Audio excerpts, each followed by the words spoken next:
자, 안녕하세요. 인코텀즈 이제 마지막 파트가 남았습니다.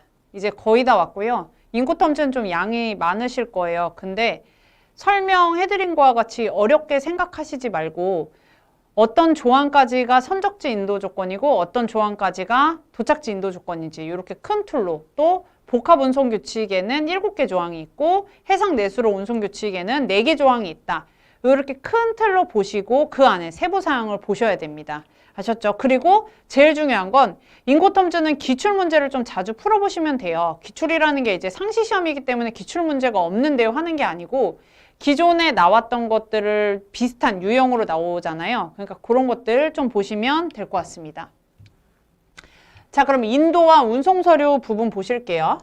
자, 엑스워크 규칙은 매도인의 운송 서류를 매수인에게 제공할 의무가 당연히 없죠. 왜? 매도인의 영업권 내에서 매수인의 임의처 본화에 두면은 끝나는 거예요. 그러니까 당연히 운송 서류를 제공할 의무가 당연히 없죠. 자, 여기서 엑스워크에서 매도인의 인도 의무는 매도인은 매수인이 제공한 수취용 차량에 물품을 적재할 의무가 있을까요? 없을까요? 없습니다. 아셨죠? 이렇게 정리해 주시고, 매수인은 당연히 물품의 인도를 수령하였다는 적절한 증거를 매도인에게 제공하여야 한다. 뭐 물품 수령증이나 이런 걸 거예요. 그래서 뭐 중요하진 않고요. 자, FCA 규칙 보실게요. 매도인은 자신의 비용으로 당연히 물품이 인도되었다는, 자, 운송 서류가 아니에요. 통상적인 증거를 제공하면 됩니다. 그죠? 자, 매도인은 매수인의 요청에 따라 매수인의 위험과 비용으로 매수인이 운송 서류를 취득하는데 협력을 당연히 해줘야죠. 여기서의 운송 서류는 이제 진짜 정말 뭐 예를 들어 BL이나 이런 걸 얘기하는 걸 거예요. 근데 그래서 이번에 업그레이드 돼서 추가된 게 이거죠. 매수인이 매도인에게 운송 서류를 발행하도록 운송인에게 지시한 경우에는 매도인은 그러한 서류를 운송인에게 받아서 매수인에게 제공하여야 한다. 이런 게 대표적으로 BL이다. 얘기하는 거죠. 왜? 전에도 계속해서 얘기를 해드렸지만 FCA 조건은 물품이 본선에 적재하기 전에 운송인이 물품을 수취했다는 증거로 본선 수취 BL을 줍니다. 본선 수취 BL은 신용장 거래에서 인정되지 않아요. 그래서 매수인은 이런 조항이 생긴 거예요. 매수인이 일단은 운송인이 받고 선적지 물품이 선박에서 이렇게 선적이 됐을 때 선적 BL을 운송인이 이제 매도인한테 주고 매도인은 매수인에게 주고 이렇게 주면 매수인은 신용장 거래에서 당연히 서류에 오류 없이 대금을 지급을 할 수 있겠죠. 물품을 인도받고. 그래서 이러한 조항이 생겼다. 아시면 되고, 매수인은 당연히 인도되었다는 증거를 인수를 당연히 해야 되고요. 합의한 경우 매수인은 물품이 본선에 적재되었음을 기재한 운송 서류를 자신의 위험과 비용으로 매도인에게 발행하도록 운송인에게 지시하여야 한다. 그러니까 애초부터 매매 계약을 체결을 할 때 이러한 규정이 있으면 이렇게 오겠죠. 그죠? 매수인이 운송인에게 지시를 먼저 한 거예요. 너 물품이 본선에 적재되면 그 BL 매도인한테 줘. 이러면 이제 매도인은 그 서류를, 운송 서류를 운송인한테 받아서 최종적으로 매수인에게 제공해야 됩니다. 만약에 이러한 조항의 계약을 체결 안 하면 당연히 요건 없겠죠. 요거와 요거는 세트 규정으로 간다 생각하시면 돼요. 그죠? 자, FAS, FOB 규칙 보실게요. 요거는 당연히 해상 내수로죠. 자, 매도인 자신의 비용으로 물품이 인도되었다는 똑같아요. 자, F 조건은 동일합니다. 통상적인 증거를 제공하여야 한다. 자, 해당 증거가 운송 서류가 아닌 경우 매도인은 매수인의 요청에 따라서 매수인의 위험과 비용으로 매수인이 운송 서류를 취득하는 데 필요한 협력을 제공하여야 한다. 매수인은 제공된 서류를 인수하여야 된다. 이렇게 의무가 돼 있고, 왜 FCA 조건은 추가적인 조항이 있잖아요. 왜 이건 없을까요? FCA는 복합 운송 규칙이기 때문에 그래요. 그쵸? FS, FOB는 해상 어차피 내수로 운송 규칙입니다. 그래서 운송 서류가 아닌 경우에는 뭐 협력을 제공해야 되지만 딱히 뭐 본선 수치 선화증권이 발행은 되진 않겠죠. 그래서 이런 규정은 FCA 규칙에만 있다. 이렇게 보시면 되고. 자, C 조건 보실게요. CPT와 CIP는 누차 얘기하지만 복합 운송 규칙이에요.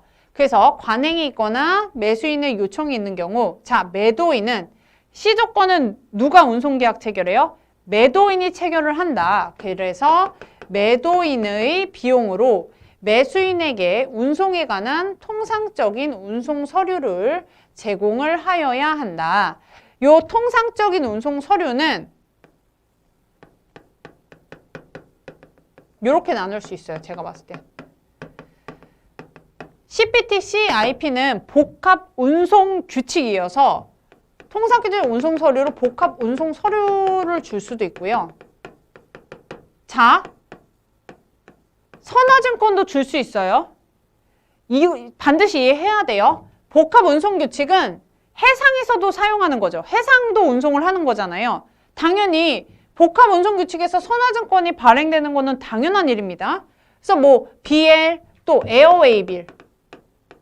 에어웨이빌이라고 해서 항공 화물 운송장, 또 해상 화물 운송장, 도로 운송 증권 이런 것들 다 CPT, CIF에서 통상적인 운송 서류가 되겠고, 단 CFR과 CIF는 해상 내수로 운송 규칙이기 때문에 당연히 BL이나 또는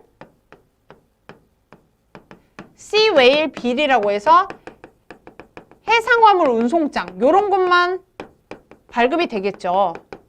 이해 가시죠?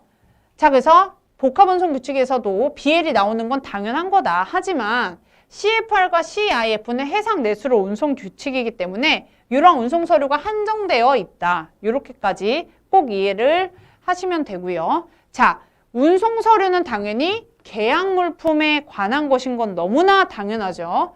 그리고 합의된 선적 기간 내에 일부 되어야 한다는 뜻은 합의된 선적 기간에 정해진 일자에 반드시 뭐 선적이 된 인도 의무가 완료된 서류여야 된다 이 뜻입니다.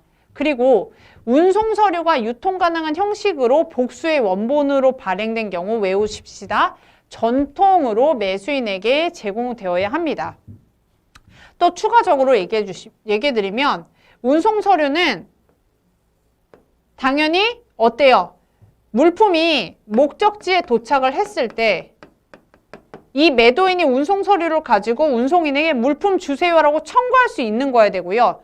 유통 가능 물품이 정신적으로 통상적인 운송 서류가 유통이 가능하다면 매수인이 후속 매수인에게 팔 수도 있고 운송 중에 운송인에게 통지함으로 인해서 운송 중에 다른 사람한테 매각이 가능한 그런 서류여야 된다는 거거든요. 이게 바로 뭐 유통 가능한 형식일 경우에는 다 가능하죠. 그래서 운송 서류는 통상 이렇게 정리를 해두시면 되고, 매수인은 당연히 운송 서류가 계약에 일치하면 매수인은 인수해야죠. 그죠? 자, D 조건은 당연히 매도인은 누구? 운송계약을 매도인이 체결하죠. 자기를 위해서. 매도인 비용으로 매수인이 물품을 수령할 수 있도록 하는데 필요한 서류를 제공하여야 한다. 이렇게 되어 있습니다. 요게 이제 예시 들으면 DO예요. DO. 요게 이제 DO라고 보시면 되는데 화물 인도 지시서거든요. 자, 화물 인도 지시서는 뭐냐면 선사가 이제 CY, 여러분들 CY는 이제 컨테이너 화물 야적장인데 뉴스 보시면은 엄청 큰 이제 그 항구 앞에 엄청 큰 이렇게 컨테이너가 정말 일렬로 나열되어 있어요. 거기를 운영하는 또는 CFS에서 운영하는 이 운영자에게 지시를 하는 거예요. 야, 화물 인도 지시서를 가지고 있는 사람에게 물품을 인도해줘. 그 사람이 인도받을 권한이 있는 자야.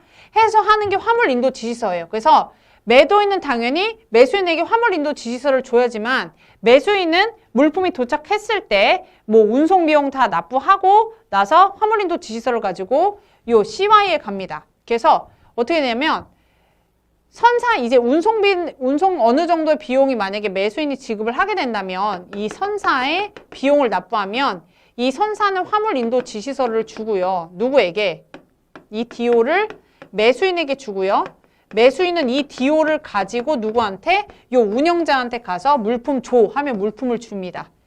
이런 구조로 되어 있어요. 그래서 자, F 조건에서 FAS와 FOB는 이 서류가 FAS는 부두 수치증이 될 수 있겠고 FOB는 본선 적재 이게 이제 본선 수치증이라고 해서 물품이 본선에 적재됐을 때 이제 1등 항해사가 물품이 적재됐다는 증거 서류인 본선 수치증을 주고요. FS는 부두에 물품이 반입됐을 때 부두 수치증이 발급이 됩니다. 자, 그리고 C 조건은 다시 한번 말씀드리지만 CIP와 CPT는 복합운송 규칙이기 때문에 BL, 뭐 그리고 해상화물 운송장, 항공화물 운송장, 도로화물 수치증 이런 것들이 있고요. 자, CFR과 CIF는 당연히 해상운송이니까 BL이나 해상화물 운송장 이런 것들이 있습니다. 그리고 D 조건은 이런 화물 인도 지시서 이런 것들이 있습니다. 자, 요거를 왜 말씀드리냐면 시험 문제에서 예시로 서류가 나올 수 있기 때문이에요. 아셨죠? 그래서 그냥 이해만 하세요. 외우실 필요 없이.